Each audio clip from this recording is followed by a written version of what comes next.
많은 사람들이 어떤 외적인 요인 때문에 교회가 어려움을 당하고 또 언론 때문에 교회가 어려움을 당하고, 물론 그런 측면을 제가 부정하는 것은 아닙니다. 그런 면도 있습니다. 지금 코로나19 바이러스 이 상황 속에서 제가 정말 걱정하는 것은요, 교회가 본질을 잃어가는 것, 교회가 교회 주인이신 예수님을 바라보지 않는 것, 예수님을 생각하지 않는 것. 여러분, 교회의 역사를 보시면 외부적인 위기 때문에, 외부에서 오는 박해 때문에 교회가 무너지지 않았습니다. 교회는 더욱 강해졌고요, 교회 안에 있는 성도들은 믿음이 더욱 강하게 단련되어 갔어요. 무엇 때문에 교회가 무너질까요? 교회가 예수님을 바라보지 않고 예수님을 생각하지 않고, 그러다 보니까 하나님 사랑하고 이웃 사랑하라 하신 그 교회의 본질, 주님의 위대한 계명을 잃어버릴 때 교회가 길을 잃어버리고 위기에 처하고 약해지고 무너지게 되는 것입니다. 그래서 우리가 정말 걱정해야 될 것은 다른 게 아니에요. 이 코로나 바이러스 이 상황 속에서 우리가 예수님을 바라보지 않게 되면 어떻게 될까? 우리 이 바이러스 상황이 너무나 두렵고 사람들의 소리가, 비난과 조롱의 소리가 너무 두려워서 예수님을 잃어버리면 어떻게 될까? 우리가 두려워해야 할 것은 그것이에요, 여러분. 예수님을 잃어버리는 것, 예수님을 바라보지 않고 두려워하게 되는 것. 교회는 절대 망하지 않습니다. 아멘. 교회는 절대 망하지 않습니다. 왜요? 교회 주인은 예수님이시기 때문에. 예수님 천하 만물을 지으시고 지금도 다스리고 계시고, 그렇죠, 좀 씀려 계시잖아요. 교회 주인이 예수님이 되어 있는 한 교회는 절대 망하지 않습니다. 그래서 두려워할 필요가 없어요. 그럼 무엇을 해야 될까요? 그 주인이신 예수 그리스도께 집중하는 것. 그래서 우리 동탄성지교회도 더욱 우리가 우리 교회의 주인 예수는 주님이시다, 예수는 주님이시다 우리가 고백하고 있으니까, 이 예수 그리스도께 집중하고 예수님을 바라보고 나아가면 코로나19 바이러스 이후에 우리 교회들을 하나님께서 놀랍게 사용해 주실 것입니다. 그래서 오늘은 하나님 자녀의 삶, 우리가 자녀로서 어떻게 살아가야 할 것인가, 오늘 이 시대 속에서 우리가 하나님의 자녀로서 어떻게 살아가야 할 것인가를 생각해 보겠는데요, 바로 예수님 바라보기, 예수님 바라보면서 살아가야 한다는 것인데요. 그럼 영국의 유명한 설교가인 서펄전 목사님에게 젊은 신학생 한 명이 찾아와서 이렇게 물었습니다.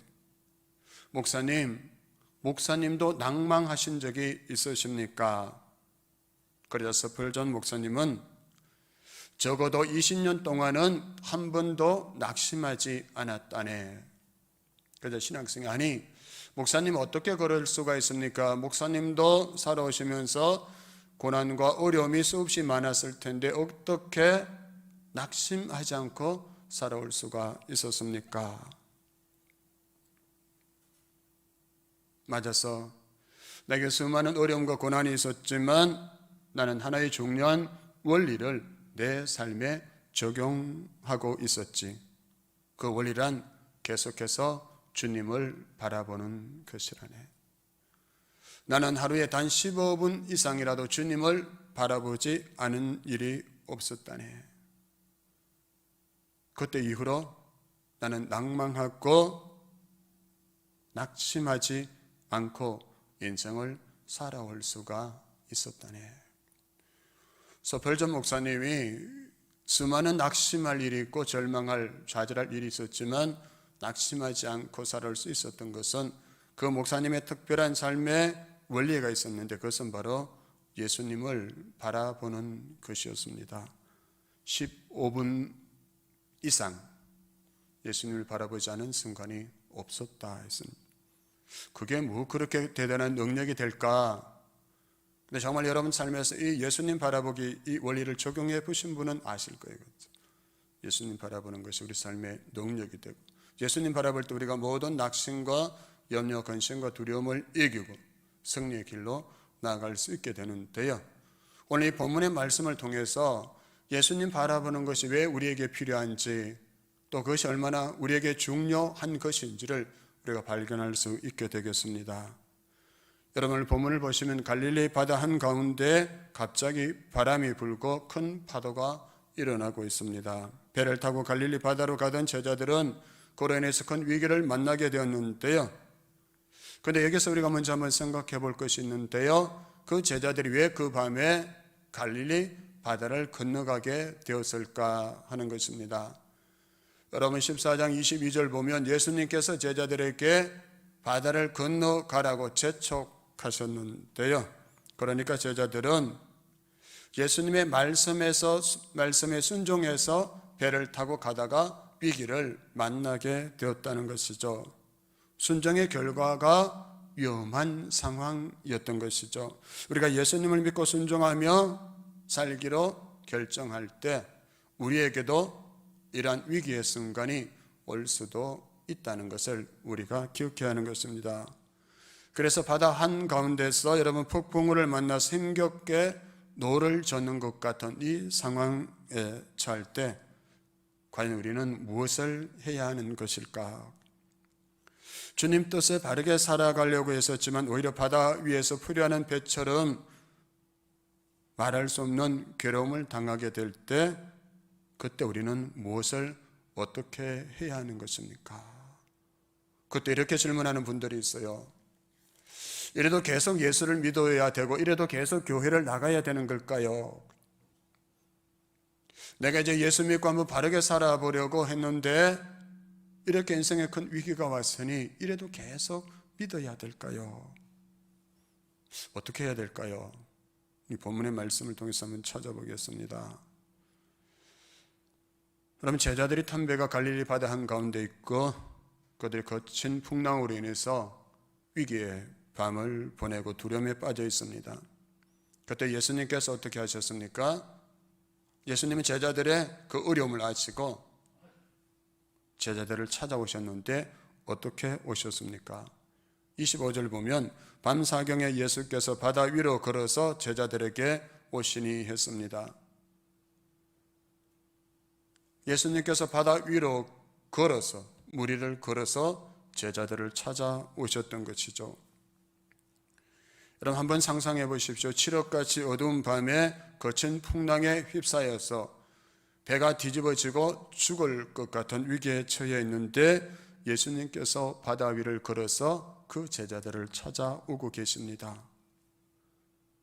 그런데 예수님이 그들을 찾아오셨을 때 제자들은 예수님이신 줄 알지 못했다 했어요.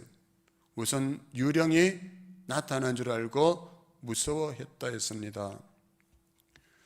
여러분, 바다 위를 걸어서 그들을 위기에서 건지시기 위해서 찾아오시는 주님을 보고 제자들은 왜 놀라며 무서워했을까요?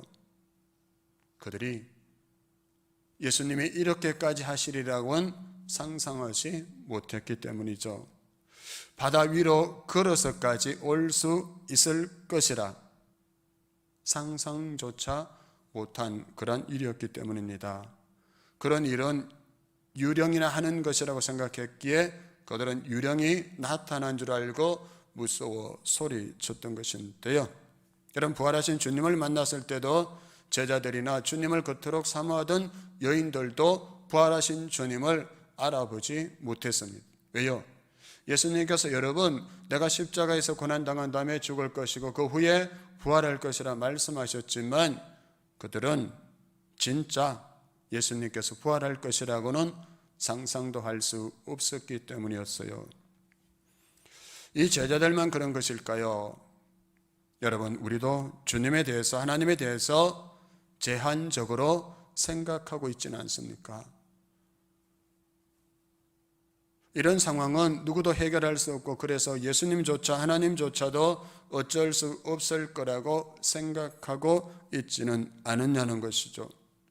우리들의 얄팍한 지식이나 경험을 가지고 전지전능하신 하나님의 능력을 제한하는 일이 우리 삶과 우리 신앙 가운데, 우리 공동체 가운데 있지 않느냐는 질문을 하고 있는 것입니다. 어느 집사님이 최근에 중보 기도 제목을 이렇게 적어서 저 중보 기도함에 넣어놓으셨는데, 제가 그 중보 기도 제목을 보고 와, 이런 기도도 하는 분이 계시는구나, 그렇게 생각했는데요. 뭐냐면 아주 중요한 기도 제목입니다. 그분이 이런 요청을 하셨습니다.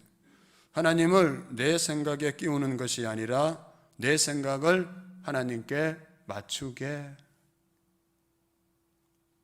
하도록 기도해 주세요. 하나님을 내 생각에 끼워 맞춰서 제한하는 것이 아니라 내 생각을 하나님 생각에 맞출 수 있도록 기도해 주세요. 여러분, 이런 기도 제목 요청 들어보셨습니까? 좀 놀랐어요. 우리 동탄 성지교회 성도님들의 수준이 이 정도구나.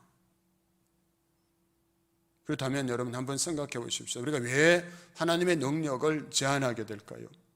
하나님 무한하신 분입니다. 무수부지하신 분입니다. 전지전능하신 분이십니다. 그런데 왜 우리는 그 하나님의 능력을 제한하는 것일까? 첫째는 두려움 때문이라 했습니다. 두려움은 마음을 둘로 갈라지게 한다는 뜻인데요, 마음이 하나 되지 못하면, 마음이 하나님께 집중되지 못하면 걱정과 근심으로 힘도 목표도 삶의 의미와 보람까지도 잃어버리게 되는, 그래서 마귀가 주로 사용하는 무기 중에 하나가 두려움이죠. 우리에게 두려움을 줘서 하나님의 능력을 신뢰하지 못하게 만드는 것. 그래서 우리는 인생의 크고 어려운 문제에 직면할 때마다 하나님은 그 무엇보다 크시고 그 누구보다 크신 분이라는 사실을 항상 기억해야 하는 것입니다. 하나님은 크신 분이시다. 무엇보다도 누구보다도 크신 분이시고 그 하나님은 못하실 일이 전혀 없으시다는 그 믿음으로 우리의 근심과 걱정, 두려움을 다 하나님께 맡겨드려야 하는 것입니다. 둘째, 이기적 신앙으로 하나님을 제한하지 말아야 하는데요, 이기적 신앙, 이는 내가 필요할 때만 하나님을 찾고 하나님이 나를 필요할 때는 모른 척 해버린다. 내가 필요할 때는 하나님을 열심히 찾는데, 하나님이 나를 필요로 할 때, 하나님이 나를 통해서 뭔가 하시기를 원할 때는 내가 외면해버린다. 그래서 하나님께서 나를 통해서 하나님의 역사를 이루가기를 원하시는데 그 역사를 우리가 경험하지 못하게 된다는 것이죠. 어떤 분은 그러더라고요. 자기가 어떤 일을 두고는 기도하지 않는데 왜 기도하지 않느냐니까,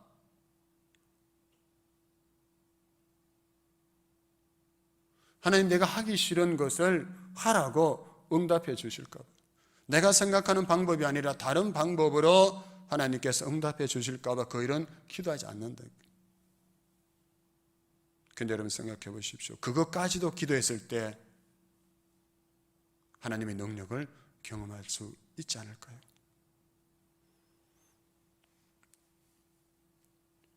우리는 내 위주의 이기적인 신앙에서 하나님 관점의 신앙으로 바꾸어 가야 한다. 그래 하나님의 크신 능력을 우리가 경험할 수 있게 되는 것입니다. 셋째, 불신앙으로 하나님의 능력을 제한하지 말아야 한다. 불신앙은 하나님의 능력과 은혜를 경험했음에도 믿지 않는 것이죠. 여러분 사도행전에 보면 베드로가 옥에 갇혔을 때 사람들이 초대교회 성도들이 열심히 기도했어요. 베드로를 구해 주소서, 베드로를 건져달라고. 그런데 베드로가 그 옥에서 풀려서 왔어요. 기도하는 사람들이 있는 그 집에 찾아왔어요. 그런데 그때 그들이 어떻게 했습니까? 믿지 않았어요. 기도는 했지만 베드로가 실제 살아서 오니까 믿지 않았던 거예요. 그 기도는 왜 합니까? 그들만 그럴까? 오늘 우리도 그러지 않을까? 하나님께서 우리의 삶의 자리에 많은 능력과 은혜를 베풀어 주셨음에도 믿지 않는 불신앙.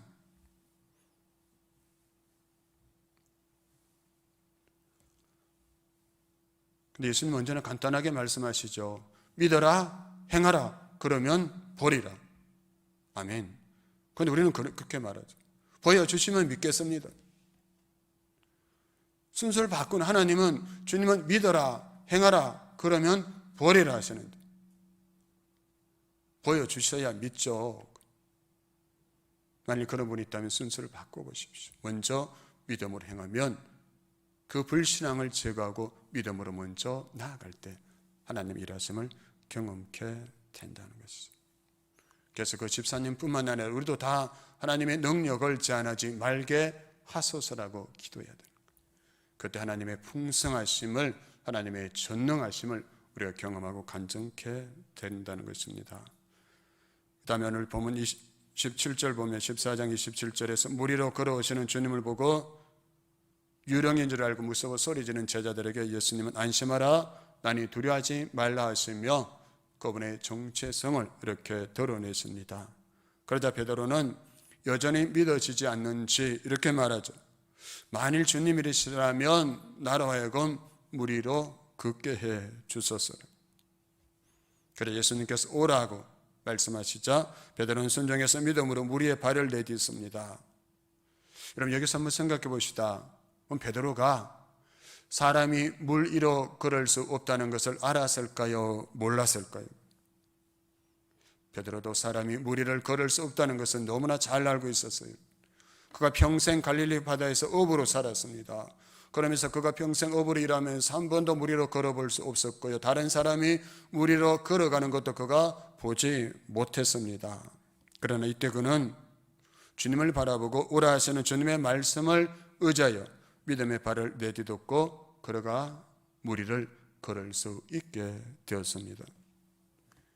그런데 바로 그 다음 순간에 베드로에게 어떤 일이 벌어집니까? 30절입니다. 바람을 보고 무서워 빠져가는지라 소리질러 이르되 주여 나를 구원하소서 했습니다. 여러분 29절에 보면 걸어서 예수께로 가니 했습니다. 베드로가 분명히 물 위를 걸어서 예수님께로 갔어요. 그렇죠? 그런데 어느 순간 물속으로 빠져들어갑니다.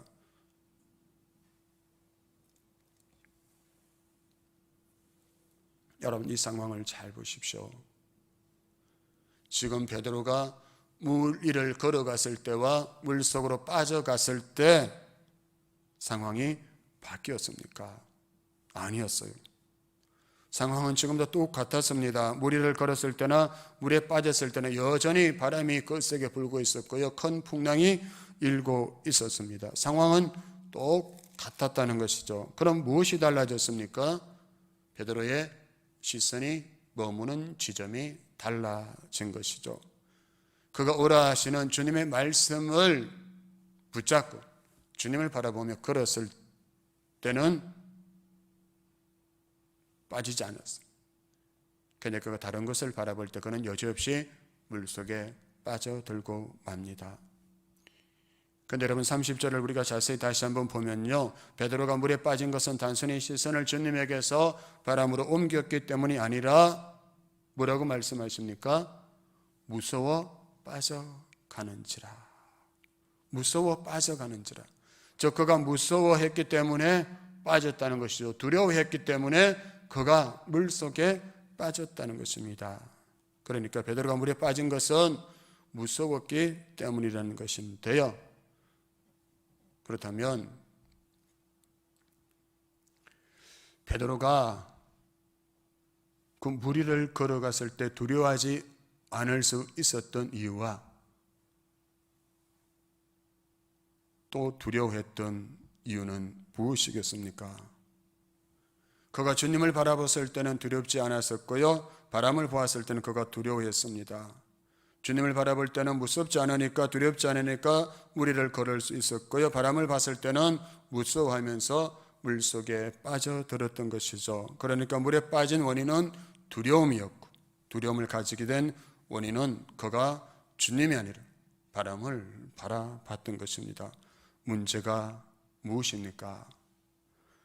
그가 오라 하시는 주님의 말씀보다 눈에 보이는 주변의 상황, 사람의 생각이 더 앞서게 되었을 때 그가 물속에 빠지게 되었던 것이죠. 너무나 중요한데요, 베드로가 끝까지 오라 하셨던 주님의 말씀을 의지하고 예수님께로 나아갔으면 좋았을 텐데 그만 바람을 보고 무서워했던 것이죠. 처음 출발은 좋았었는데 중간에 실패하고 말았다. 왜요? 처음에는 말씀을 의지해서 출발했지만 말씀을 놓쳐버린. 이 경우를 통해서 주님의 말씀보다 자신의 것이 더 앞서게 되면 우리의 믿음도 여지없이 흔들릴 수밖에 없다는 교훈을 얻게 되는데요. 저는 창세기 46장 4절 5절 말씀을 늘 기억하려고 하는데, 왜냐하면 저에게 너무나 중요한 순간에 하나님께서 저에게 주신 말씀으로 제가 받아들였기 때문입니다. 그 말씀이 이렇습니다. 하나님이 이러시되 나는 하나님이라 내 아버지의 하나님이니 애굽으로 내려가기를 두려워하지 말라. 내가 거기서 너로 큰 민족을 이루게 하리라. 내가 너와 함께 애굽으로 내려가겠고 반드시 너를 인도하여 다시 올라올 것이며. 이 말씀을 제가 아멘으로 받았을 때는 제 인생에 너무나 중요한 순간이었어요. 너무나 중요한 문제를 두고 정말 눈물로 기도할 때였습니다. 새벽기도 끝나고 다른 사람들이 다 돌아갔을 때, 여러분 저 본당 강대상 의자 밑에 정말 머리를 쳐박고 기도하던 때였어요. 너무나 간절하니까 저절로 머리가 강대상 의자, 이게 본당 의자 밑으로 머리가 쑥 들어가더라고요. 너무나 간절하니까 엎드려지는 거예요. 바닥에 머리를 대고 엎드리고 기도하고 또 기도하는데, 그때가 언제냐면 동탄성지교회 담임 목사로 가야 할까요? 가지 말아야 할까요? 하나님, 지금 제 눈에 보이는 상황은 너무 힘들고 어려운 것이지만 하나님의 뜻이라면 순종하겠습니다. 제 의를 위해서 가지 않게 하시고, 하나님의 의라면, 그곳에 가는 것이 하나님의 의라면 저로 하여금 순종할 수 있게 해 주소서를 너무나 중요한 문제를 두고 기도하던 때였습니다. 그러다 어느 날 그 기도를 마치고 목양실 사무실에 와서 여러분 창세기 큐티를 하는데, 야곱이, 요셉이 그 잃어버린 아들 요셉, 그 너무나 사랑하던 그 아들이 애굽에서 총리로 살아있다는 그 소식을 듣고 애굽으로 내려가다가 야곱에게도 두려움이 있었던 것 같아요. 그때 하나님이 나타나셔서 야곱이 이 말씀 주십니다. 두려워하지 말라. 내가 너와 함께 갈 것이다. 내가 너로 거기서 큰 민족을 이루고 다시 돌아오게 할 것이다. 이 약속의 말씀을 주시고 야곱 이 말씀 붙잡고 갔고, 이 약속의 말씀이 그대로 실현됐잖아요. 그래서 하나님, 나에게 이 말씀, 내가 혼자 가는 것이 아니라 하나님께서 함께 가시겠다 약속하시고 두려워하지 말라. 내가 너로 큰 민족을 이루리라 약속해 주셨다. 그래서 이 말씀 붙잡고 두려움 없이 올 수 있었어요. 그래서 지금까지 오면서 위기의 순간이 있었죠. 이런저런 위기의 순간도 있었습니다. 고민과 갈등의 순간도 수없이 많이 있었어요. 그러나 그때마다 하나님께서 저에게 주신, 처음 시작할 때 주셨던 이 약속의 말씀을 붙잡고 기도하면서 하나님의 일하심을 기대하면서 여기까지 올 수가 있었습니다. 사람들이 여러 번 저에게 불신앙적인 말을 하기도 했습니다. 비전이 없다고, 이 교회 비전이 없을 것 같다고 말하기도 했습니다. 그러나 비전은 사람이 주는 게 아니에요. 사람이 보는 게 아니에요. 누가 주는 거예요? 하나님이 주시는 거고 하나님께서 보게 하시는 거예요. 그게 진짜 우리의 비전이에요. 그래 하나님이 지금까지 적지만 연약하지만 주신 이 말씀대로 이루어가고 계심을 보게 하셨습니다.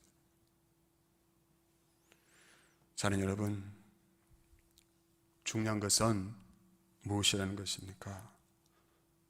지금 눈에 보이는 상황이나 사람의 생각이나 사람의 경험이 아니라는 것이죠.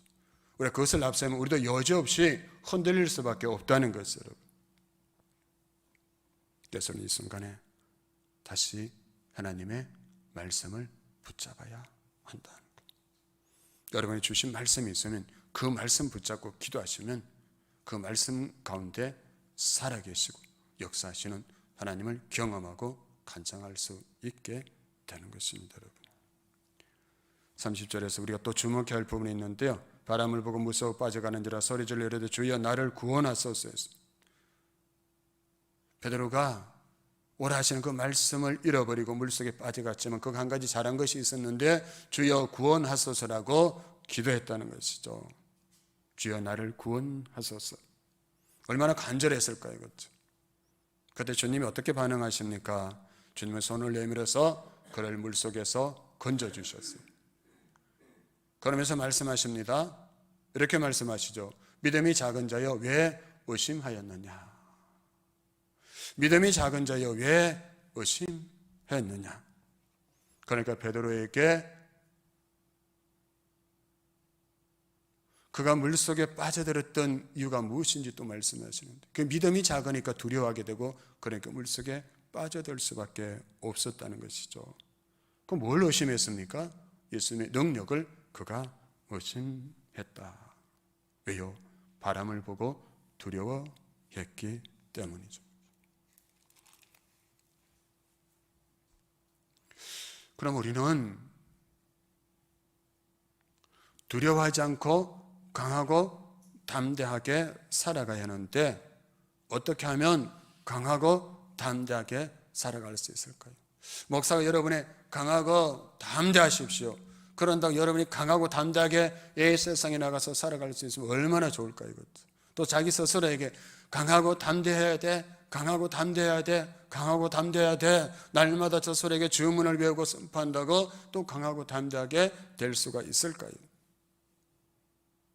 우리가 강하고 담대할 수 있는 이유는 하나님의 말씀이 내 속에 들어와서 우리 마음을 점령하고 그 말씀에 대한 믿음을 가지면 우리가 두려움을 이기고 강하고 담대할 수 있게 되는 것입니다.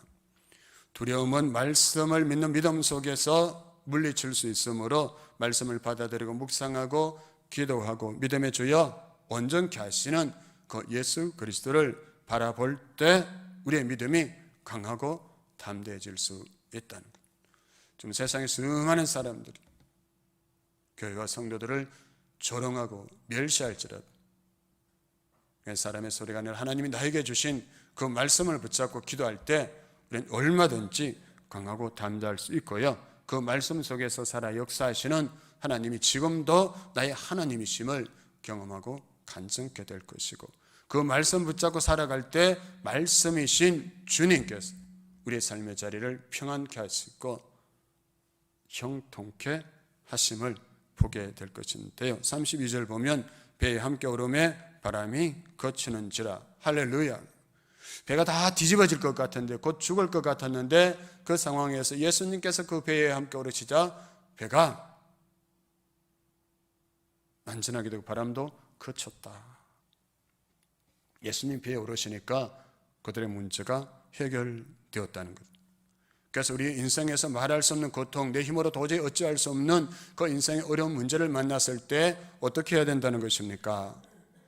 예수님이 내 삶의 자리에 오도록 기도하셔야 됩니다.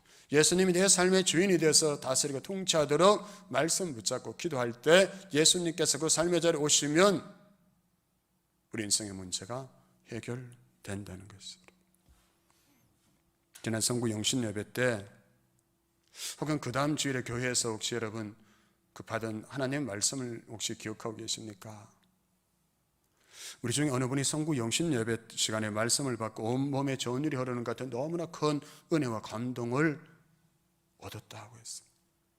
그 말씀이 무엇인가 하면 고린도후서 1장 4절인 것 같습니다.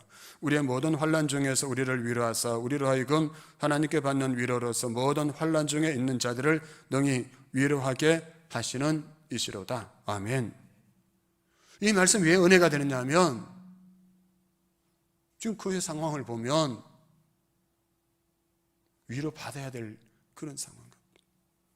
사람들로부터 많은 사람한테 위로받아야 될 그런 상황으로 사람들은 볼 수 있지만, 그러나 하나님은 아니라 했어요.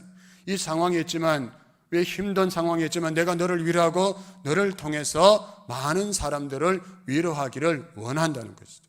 위로의 통로로 그걸 사용하기를 원하고 계신다. 그러자 회복되는 거예요. 마음의 힘이 회복되는 거예요.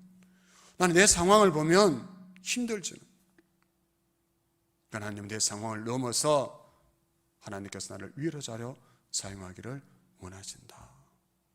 이 말씀을 아멘으로 받아들이고 주위를 둘러보면 연약한 가운데서도 나를 통해서 위로자로 쓰시는 하나님을 발견할 수 있게 되는 것을. 여러분, 세상은 교회에서 돈이, 우리 세상에서 출세하고 성공하고 돈을 많이 벌고 뭔가 이루어야 남을 위로할 수 있다 이렇게 생각하는 거예요. 그건 아니에요, 여러분. 주님은 그렇게만 일하십니다. 물론 그렇게도 위로하십니다. 그렇게만 하시는 분이 아니다. 연약한 가운데서 하나님의 말씀 붙잡고 이 말씀으로 힘을 얻어서 기도하고 나아갈 때 이 말씀을 통해서 우리를 위로하시고 그런 나를 위로자로 사용하시는 하나님을 경험케 된다는 것이죠. 그래서 우리가 위기의 순간에 있을 때 어려우면 어려울수록 또 붙잡아야 될 것이 무엇이겠습니까? 하나님의 말씀이다. 하나님 말씀이 내 마음속에 채워지고 그 말씀이 나를 다스리기 시작하실 때 놀라신 하나님 일하심을 경험케 되고 그 말씀으로 다른 누군가를 위로하시는 하나님의 은혜, 그 영광의 역사를 경험케 된다는 것입니다. 저는 여러분, 우리 인생의 바람은 언제든지 있습니다. 바람이 없는 순간이 아마 없을 수 있어요. 언제든지 바람은 크고 작은 바람이든 불어올 수 있습니다. 그러나 그 바람을 바라보지 않고 예수 그리스도를 바라보는 사람은 물 위를 걸어가듯 세상을 이기며 살아갈 수 있게 되는 것입니다. 코로나19 바이러스는 이 바람이 큰 광풍 같은 이 바람 앞에 우리 각자와 가정과 교회가 서 있습니다. 여기에서 우리가 해야 될 일이 무엇입니까? 주님의 말씀을 붙잡고 잠잠히 주님을 바라보는 것입니다. 마지막으로 우리 이사야 43장 1절 2절 말씀 한번 띄워주실래요? 이 말씀 우리 믿음으로 한번 고백해 보겠습니다. 이사야 43장 1절 2절 말씀입니다. 시작. 너는 두려워하지 말라. 내가 너를 구속하였고 내가 너를 지명하여 불렀나니 너는 내 것이라. 내가 물 가운데로 지날 때에 내가 너와 함께 할 것이라. 강을 건널 때에 물이 너를 침몰하지 못할 것이며 내가 불 가운데로 지날 때에 타지도 아니할 것이요 불꽃이 너를 사르지도 못하리니. 아멘. 아멘. 우리에게 주신 약속의 말씀입니다. 이 약속의 말씀 우리 마음에 품고 여러분 삶의 자리로 나아가시고 이 말씀을 품고 기도하며 나아갈 때 말씀대로 물속에서 불 속에서도 건지시고 구원하시고 세계를 열어가시는 주님의 그 일하심을 경험하고 간증케 되는 저와 여러분 우리 공동체 될 수 있기를 간절히 소망합니다. 기도하겠습니다.